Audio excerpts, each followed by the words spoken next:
Bismillahirrahmanirrahim.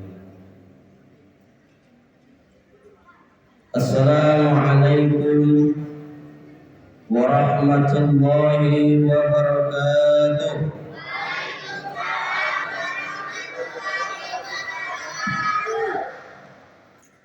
Innal hamdalillah nahmaduhu wa nasta'inuhu wa nastaghfiruh wa na'udzu billahi min shururi anfusina wa sayyi'ati a'malina. Man yahdihillahu fala mudilla lahu wa man yudlil fala hadiya lahu. Asyhadu an la ilaha illallah wa asyhadu anna sayyidina Muhammadan abduhu wa rasuluhu la nabiyya wa la rasula ba'da amma ba'd.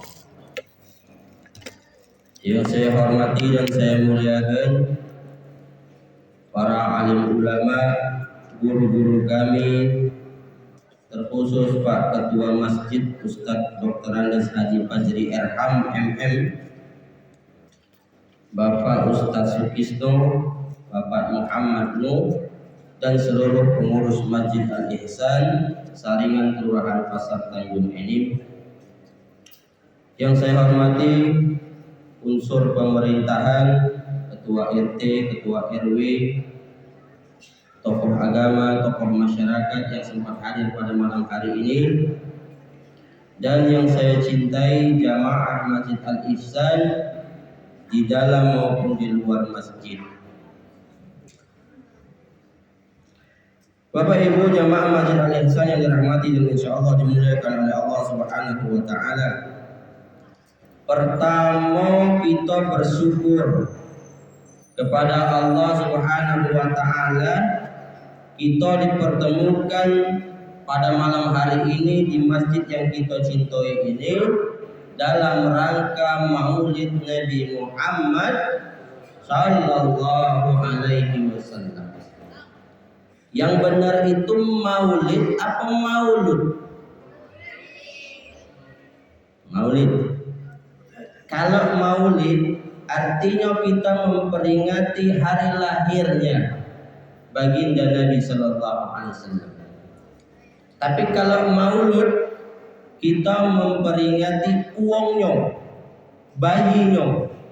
Dalam hal ini adalah baginda Nabi Muhammad sallallahu alaihi wasallam. Jadi yang benar maulid apa maulud? Dua-duanya benar. Ya, maulid boleh, maulud. Kedua, kita bersalawat kepada baginda Nabi Muhammad sallallahu alaihi wasallam yang kita peringati pada malam hari ini. Karena sebenarnya isi maulid itu yang benar adalah banyak bersalawat kepada Nabi sallallahu alaihi wasallam. Mari kita bersalawat terlebih dahulu, Bu. Sallallahu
banyak bersalawat itu bagus.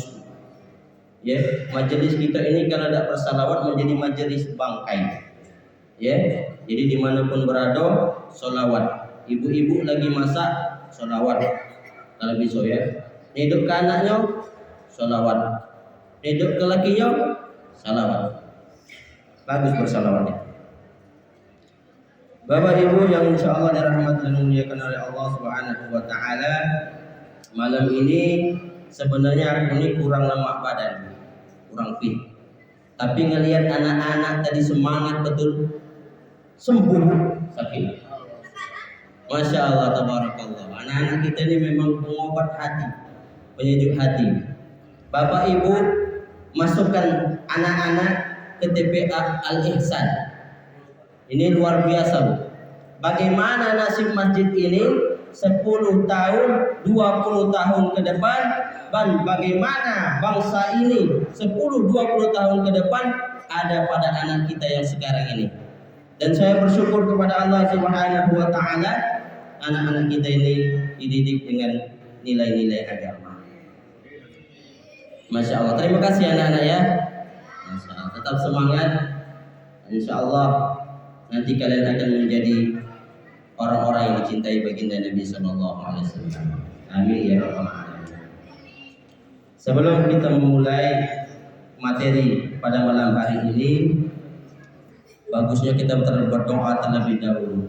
Rabbi zidni ilman warzuqni fahman waj'alni minas shalihin. Ya Allah, berikan ilmu kepadaku dan berikan karunia aku untuk memahaminya dan jadikan aku termasuk orang-orang yang saleh. Bapak Ibu jamaah Masjid Al-Ihsan yang insya Allah dirahmati dan dimuliakan oleh Allah Subhanahu wa taala. Siapa Nabi Muhammad sallallahu alaihi wasallam itu dan ngapo kita harus meneladani beliau dan apa yang harus kita tiru dari beliau. Seputar ini baik pembahasan kita pada malam hari ini.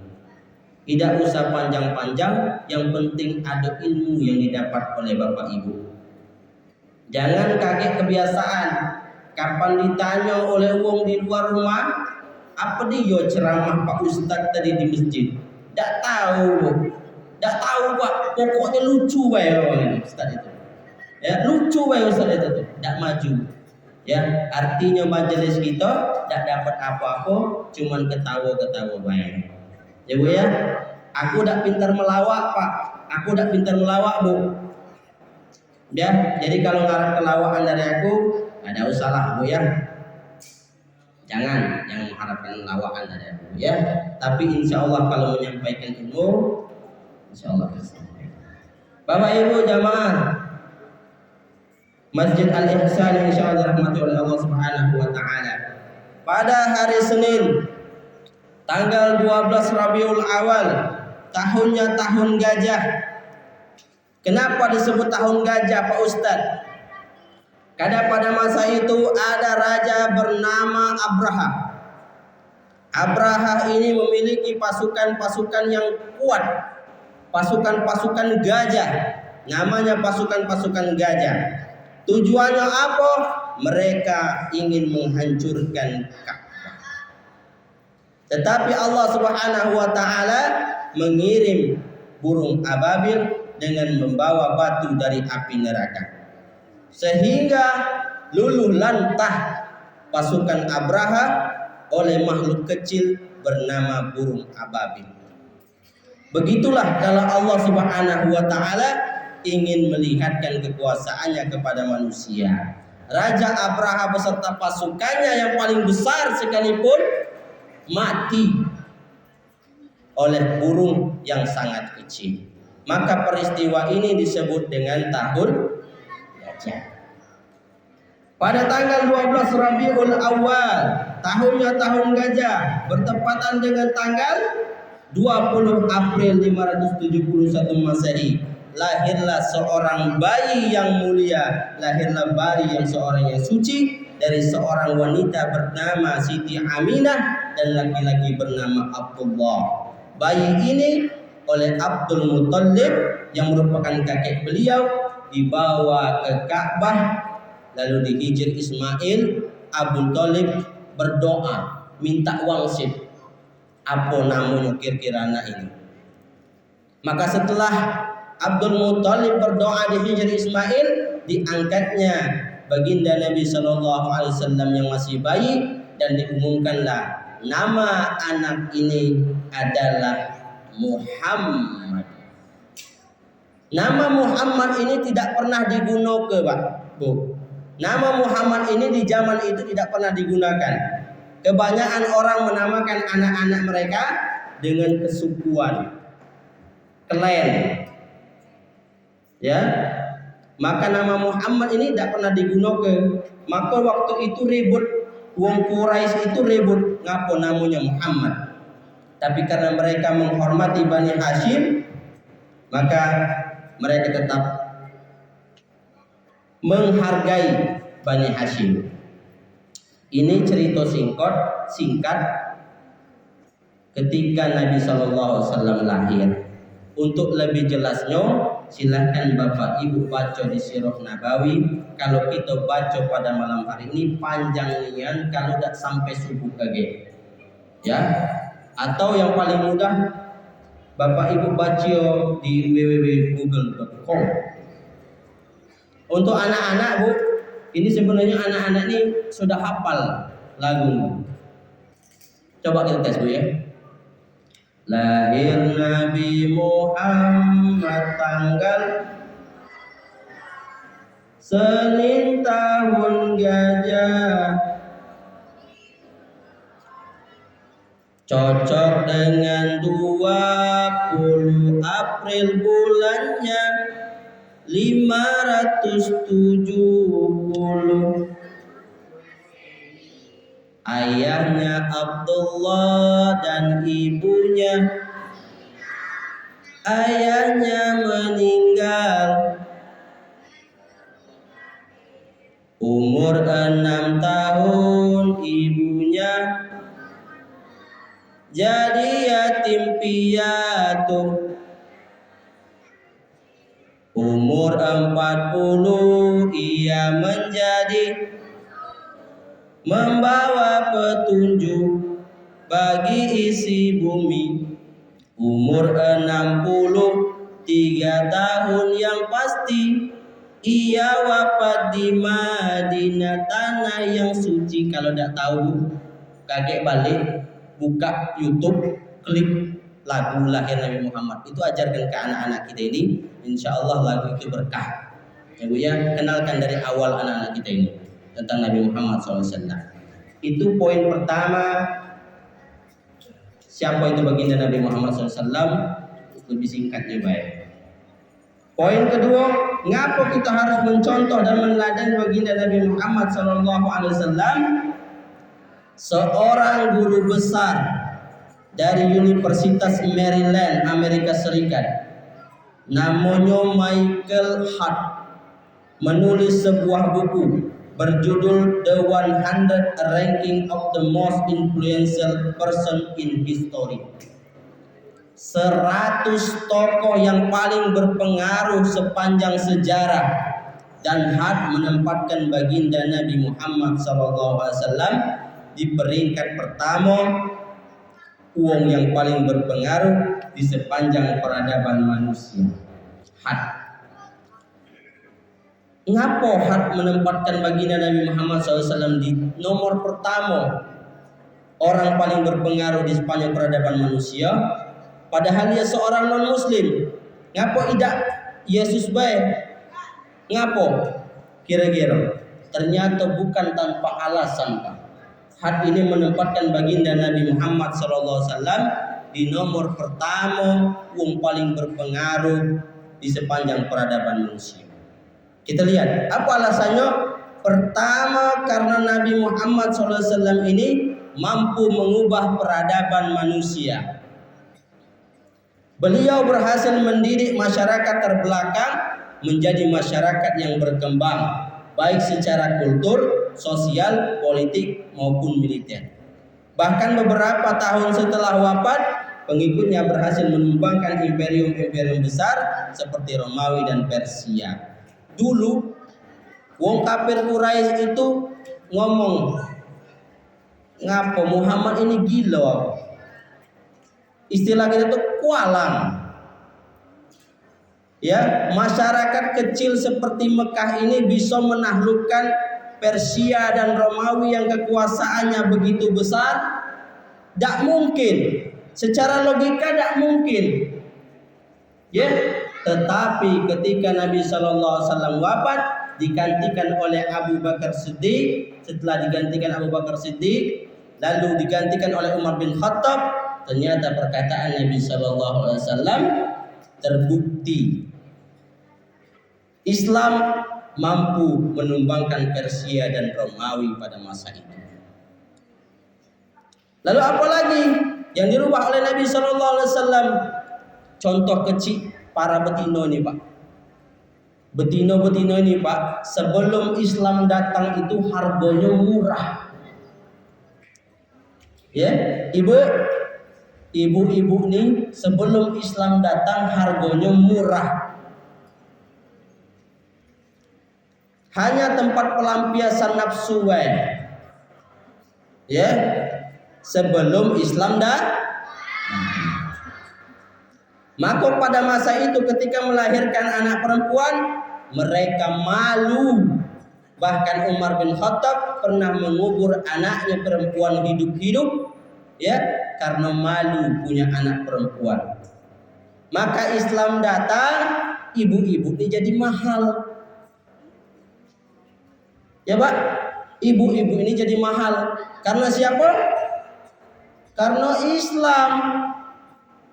Nama ini hari banyak budak-budak ini, khususnya anak-anak cewek kita ini, berjilbab ladak lagi, bajulah terbuka-buka, alasannya modern, panas, ya. Ada lagi alasan yang sekarang menjadi alasan mereka. Pak Ustadz, lebih baik itu jilbab di hati terlebih dahulu daripada jilbab pakaian. Luar biasa. Dulu pada waktu aku masih ngajar, adalah anak-anak yang nanya cak itu. Kataku, nak, kau ambil 2 permen. Ambil 2 permen. Permen itu terbungkus apa tidak? Terbungkus. 1 permen kau buka. Tidak usah kau apa-apa, kau buka ya permen itu. Lalu kau sajikan di depan tamu 2 permen itu. Kira-kira, Pak, aku nak nanya jujur. Kamu kalau tidak tahu permen ini sikok dibuka, sikok tidak, milih yang terbuka apa yang masih tertutup? Tutup. Ibu-ibu, tertutup apa yang terbuka? Tertutup. Ngapa? Masih original. Ya, belum tersentuh bakteri. Ibu-ibu yang sering belanja ke pasar, ibu-ibu kalau sering belanja ke pasar, coba bapak ibu kalau ke pasar itu cari baju yang obralan, ya, baju obralan itu yang masih sudah terbuka-buka, yang sering diambil uang, kurang bagus ini, taruh lagi, ya. Sama ibu tanya harganya berapa, baju yang terbuka-buka itu, yang diobral itu. Bandingkan dengan baju yang ada di distro, bandingkan dengan baju yang ada di toko baju yang paling modern sekarang. Kira-kira mahal yang mana? Yang di toko apa yang diobral? Yang di toko apa yang diobral? Nah, Bapak Ibu, itulah kira-kira perumpamaan perempuan ini. Kalau kita tertutup, ya, kita menjadi mahal harganya. Tapi kalau kita terbuka, harga kita murah. Tapi Pak Ustadz, ada yang berjilbab Pak Ustadz, tapi akhlaknya tidak bagus. Akhlak dan kewajiban itu 2 hal yang berbeda. Ya, karena macam-macam uang berjilbab itu niatnya. Ada yang memang sadar, ada yang sadar bahwa dia seorang muslimah, menutup auratnya, menutup dari pandangan-pandangan laki-laki. Ada juga yang menutup aurat, ada yang pakai jilbab panjang untuk nutupi aibnya, ada bulu. Macam-macam uang yang nutupi jilbab, tergantung uangnya masing-masing. Tapi setidaknya ketika kalian menutup aurat, maka kalian sudah menggugurkan kewajiban kalian, yaitu dari pandangan laki-laki yang nakal. Ya, Bapak Ibu kalau punya anak perempuan nanti sampaikan kepada dia, nak, lebih baik kau panas pakai jilbab sekarang daripada kau menahan panasnya api neraka kakek. Ya, sampaikan itu Bu. Ya Pak ya, sampaikan kepada anak perempuan kita. Yang kedua, alasan hak menempatkan baginda Nabi Shallallahu Alaihi Wasallam di peringkat pertama karena kesesuaian antara ucapan dan perbuatan. Nabi Shallallahu Alaihi Wasallam itu kalau ngomong Pak, kalau ngomong kepada para sahabat itu beliau pasti mencontohkan terlebih dahulu. Maka ucapan dan perbuatan sinkron. Kalau kita ini beda kadang. Ceramah di masjid, Bapak Ibu, mari kita makmurkan masjid. Salat di masjid itu pahalanya 27 derajat dibandingkan salat di rumah. Dia dewe tidak salat ke masjid. Jarang salat ke masjid. Bapak Ibu, kita ini tidak boleh menggibah, ngomongkan uang. Tapi dia dewe sering ngomong ke uang. Ya, antara ucapan dan perbuatan tidak sama. Padahal Allah Subhanahu wa taala berfirman, A'udzubillahi minasyaitonirrajim. Bismillahirrahmanirrahim. Ya ayyuhalladzina amanu lima taquluna ma la taf'alun. Kabura maqtan indallahi an taqulu ma la taf'alun. Wahai orang-orang yang beriman, mengapa kamu mengatakan sesuatu yang tidak kamu kerjakan? Besar murka Allah bagi uang yang galak berkata-kata saja, ya, ngomong baik tapi tidak dengan perbuatannya. Itu Allah yang ngomong. Ya Pak ya. Jadi Nabi itu antara ucapan dan perbuatannya sinkron. Lalu apalagi alasan had? Karena dicontoh dan dijadikan suri tauladan.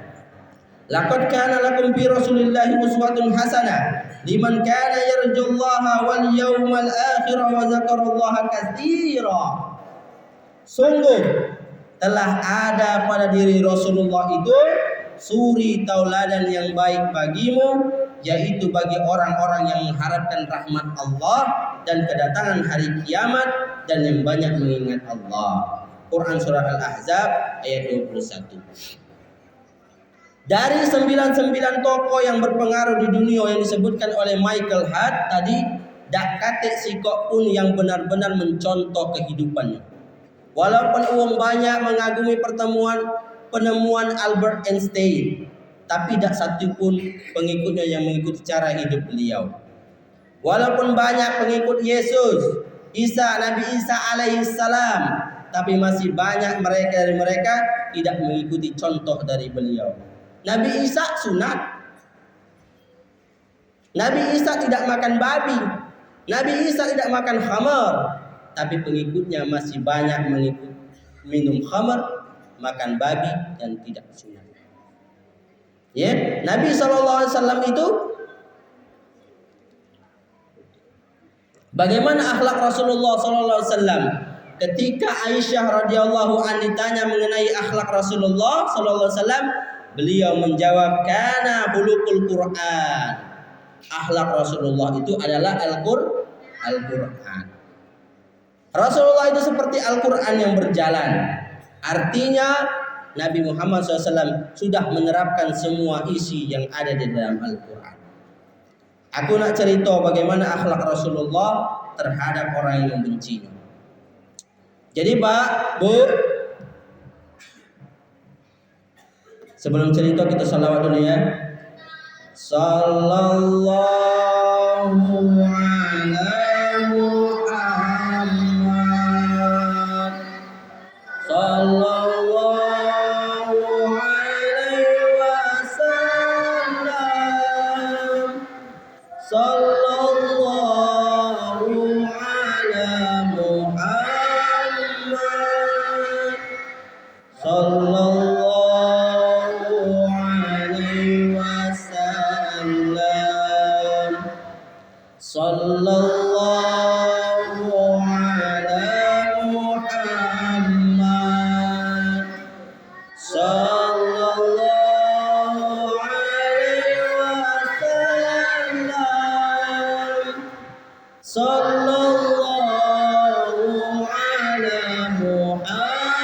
Muhammad sallallahu alaihi wasallam.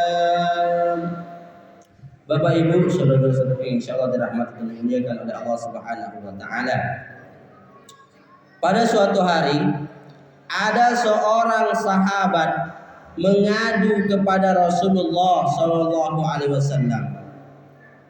Ya Rasul, di tengah pasar sudut kota Madinah itu ada seorang pengemis.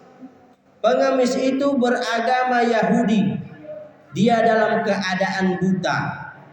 Lalu kerjaannya setiap hari ya Rasul, setiap orang yang lewat di depannya, beliau katakan, wahai penduduk Madinah, jangan engkau dekati Muhammad. Sesungguhnya Muhammad itu pendusta. Sesungguhnya Muhammad itu pembohong. Sesungguhnya Muhammad itu gila. Jangan kamu dekati Muhammad. Kalau kamu dekati Muhammad, kamu akan terkena sihir Muhammad. Begitu kata Rasul. Ya. Apakah Rasul marah? Tidak. Rasul tidak marah. Keesokan harinya Rasul datang ke sudut pasar kota Madinah, lalu beliau membawa makanan yang paling baik. Dicari oleh Rasul sallallahu alaihi wasallam pengemis yang dimaksudkan oleh sahabat tadi. Ketemu, ternyata benar Bu. Ternyata benar. Pengemis ini selalu mengatakan kepada orang yang lewat di depannya, wahai penduduk Madinah, jangan engkau dekati Muhammad. Muhammad itu pembohong, Muhammad itu gila, Muhammad itu penyihir. Kalau engkau dekati Muhammad, kau akan terkena sihirnya. Lalu kata Sallallahu Alaihi Wasallam, beliau tersenyum. Lalu beliau kasih makan. Beliau duduk bersama pengemis ini, beliau kasih makan dengan penuh kasih sayang. Tanpa tahu pengemis ini bahwa yang memberikan makan ini adalah Nabi Sallallahu Alaihi Wasallam. Kejadian ini terjadi sepanjang hari, tanpa pengemis ini tahu bahwa yang memberikan makan adalah Nabi Sallallahu Alaihi Wasallam. Sampailah wafatnya Nabi Sallallahu Alaihi Wasallam dan tak ada lagi yang memberikan makan pengemis ini. Suatu ketika Abu Bakar Siddiq datang ke tempat anaknya Aisyah radhiyallahu anha yang tak lain adalah istri Nabi sallallahu alaihi wasallam. Kata Abu Bakar Siddiq, wahai anakku, kau tahu anakku, aku ini adalah pengikut sunnah. Tak ada sunnah dari nabiku, dari kekasihku baginda Nabi Muhammad SAW yang tidak aku kerjakan. Maka hari ini aku bertanya kepadamu anakku, adakah dari sunnah nabiku yang tidak aku kerjakan? Kata atau Aisyah, ada pak. Nabi itu pak, setiap pagi pergi ke pasar sudut kota Madinah, beliau memberi makan pengemis yang ada di pasar tersebut. Lalu Abu Bakar bergegas Abu Bakar pulang ke rumah, dia cari makanan terbaik, lalu dia datang ke pasar sudut kota Madinah. Tetapi terkejut Abu Bakar ini. Ketika sampai di pasar, ketemu dengan pengemis ini, dikatakan kepadanya, jangan engkau dekati Muhammad. Muhammad itu gila, Muhammad itu penyihir, Muhammad itu pendusta. Terkejut Abu Bakar. Masya Allah, ternyata ini orang yang selalu Nabi SAW kasih makan, orang yang selalu dia caci. Menangis Abu Bakar Siddiq. Lalu kata Abu Bakar Siddiq, dia ambil makanan lalu dia suapkan kepada pengemis ini. Ketika Abu Bakar Siddiq memberikan makan pengemis ini, dihalau oleh pengemis ini tangan Abu Bakar Siddiq. Kata pengemis ini, siapa kau ini? Kau ini siapa? Kata pengemis, aku ini orang yang biasa kau kasih makan. Kata Abu Bakar, aku ini orang yang biasa memberikan engkau makan. Kata pengemis, bukan. Orang yang biasa memberikan aku makan, orangnya lemah lembut. Sebelum beliau kasih makan aku, beliau haluskan terlebih dahulu makanan itu sehingga tak perlu lagi susah mulut ini untuk mengunyah. Beliau kasih makan aku dengan penuh kasih sayang. Menangis Abu Bakar pada waktu itu. Menangis Abu Bakar Siddiq mendengar cerita pengemis ini. Kata Abu Bakar Siddiq, wahai pengemis, benar, aku ini bukan orang yang sering memberikan engkau makan. Orang yang sering memberikan engkau makan adalah baginda Nabi Muhammad sallallahu alaihi wasallam yang sering kau caci tiap hari. Menangis akhirnya pengemis ini. Rasulullah tanpa berbicara bahwa yang memberikan makan adalah dia. Tidak, Rasulullah memberikan makan mengatakan, oh aku ini Muhammad. Tidak, tapi dengan akhlak beliau. Kata pengemis, kalau begitu wahai sahabat Nabi, saksikanlah asyhadu an la ilaha illallah wa asyhadu anna Muhammadar Rasulullah. Pengemis yang tadinya membenci Nabi sallallahu alaihi wasallam masuk Islam karena akhlak baginda Nabi Muhammad sallallahu alaihi wasallam. Sallu alaihi. Bapak Ibu jamaah Masjid Al-Ihsan yang insyaallah dirahmati dan dimuliakan oleh Allah Subhanahu wa taala, apalagi alasan hak karena mencintai umatnya dan dicintai oleh umatnya. Tidak bisa dipungkiri bahwa kecintaan Rasulullah SAW ini begitu besar kepada umatnya. Bahkan kita yang tidak pernah berjumpa dengan Rasulullah ini senantiasa dirindukan oleh baginda Nabi Muhammad sallallahu alaihi wasallam. Ketika kondisi beliau sedang sakit, beliau naik ke atas mimbar. Lalu beliau berkata, dalam keadaan sakitnya beliau berkata, aku melihat telaga di surga. Kalian akan minum di dalamnya. Di sini kalian akan minum dengan. Kata sahabat, ya Rasulullah, siapa yang akan minum di telaga itu ya Rasulullah? Kata Rasulullah, ikhwani. Siapa itu ikhwani ya Rasulullah? Apakah kami para sahabat? Kata Rasulullah, bukan.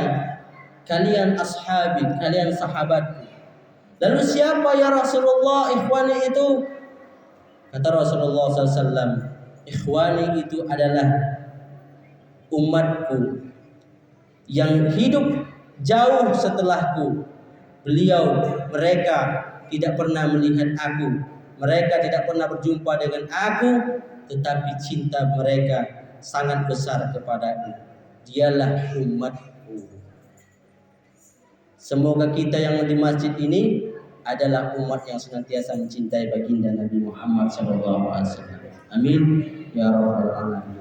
Bahkan ketika Rasulullah SAW dicabut nyawanya oleh malaikat Israel, beliau merintih kesakitan. Ketika beliau itu dicabut nyawa oleh malaikat Israel, beliau sempat bicara dengan malaikat Israel, wahai Israel, sakit betul sakaratul maut ini Israel. Berlemah lembutlah mencabut nyawaku ya Israel.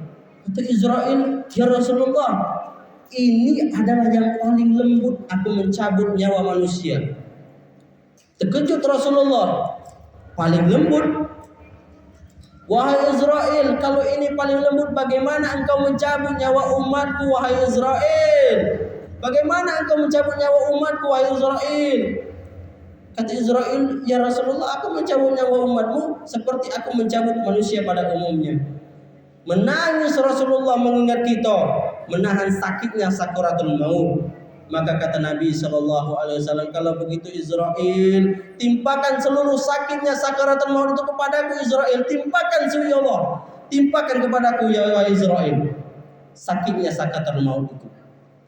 Begitu cinta Rasulullah itu kepada kita, sampai sakaratul maut kita ini ditanggung sakitnya oleh Rasulullah SAW. Sehingga ketika Rasulullah akan wafat, keringat jagung menetes di pelipis Rasul Sallallahu Alaihi Wasallam. Semoga kita bisa bertemu dengan Rasulullah SAW. Poin terakhir, apa yang harus kita dari baginda Nabi Muhammad SAW? Semua yang melekat pada Rasulullah SAW wajib kita tiru. Bisa kita tiru. Tak bisa Pak Ustadz, kami bukan Nabi Pak Ustadz. Contoh dari hal yang paling kecil saja. Cara makan beliau, cara minum beliau, cara tidur beliau. Kalau makan tuh pakai tangan kanan apa tangan kiri nah? Baca doa apa tidak? Baca doa. Kalau nak tidur tuh miring sebelah kanan apa sebelah kiri? Masya Allah, anak-anak kita ini luar biasa. Nah, contoh dari hal yang terkecil saja. Kalau makan minum duduk, gunakan tangan kanan. Awali dengan bismillah. Minum jangan sekaligus. Glok glok glok glok glok. Dah, boleh. Rasulullah tuh dikit-dikit setelah minum beliau mengucapkan alhamdulillah. Begitu. Lalu apa yang paling diingatkan oleh Nabi sallallahu alaihi wasallam ketika beliau wafat itu adalah sholat. Apa Bu? Apa nak? Sudah belum sholat 5 waktu?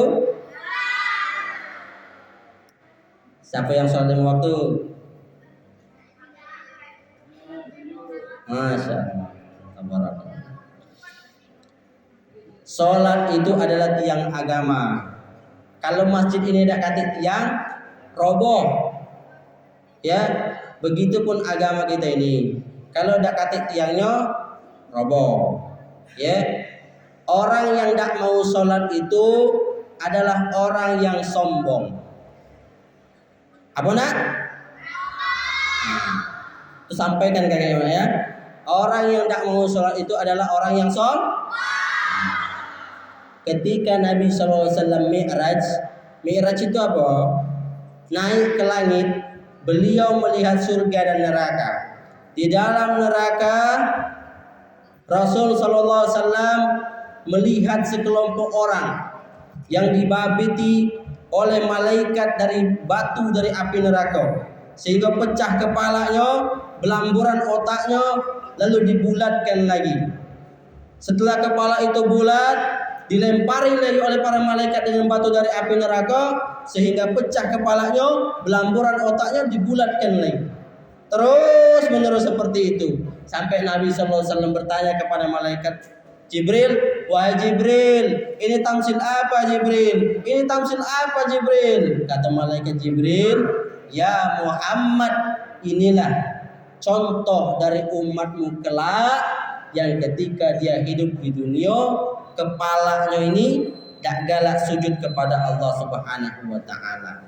Kepalanya ini sombong kepada Allah Subhanahu wa taala. Sombong yang paling sombong adalah sombong kepada Allah Subhanahu wa taala. Iblis itu Pak, dia bukan tidak galak sujud kepada Allah. Dia cuma tidak galak sujud kepada Nabi Adam alaihissalam. Tetapi urusan ibadah beliau nomor 1 sebelum menjadi iblis. Jadi kalau ada orang yang tidak galak sholat 5 waktu, itu lebih sombong daripada iblis. Ya, maka jaga sholat kita. Itu yang paling dipesankan oleh Nabi SAW. Karena kalau kita sholat kita baik, amalan yang lain ikut baik. Kalau sholat kita buruk, amalan yang lain ikut buruk. Ya Bu, dijaga sholatnya. Ini saja mungkin ceramah singkat yang dapat saya sampaikan. Mudah-mudahan ada manfaatnya dan kecintaan kita kepada Nabi SAW semakin bertambah. Kalau ada salah-salah kata mohon dimaafkan, dan kepada Allah saya mohon ampun. Kita tutup dengan doa kafaratul majelis. Subhanakallahumma bihamdika asyhadu an la ilaha illa anta astaghfiruka wa atubu ilaik. Saya akhiri, wassalamualaikum warahmatullahi wabarakatuh.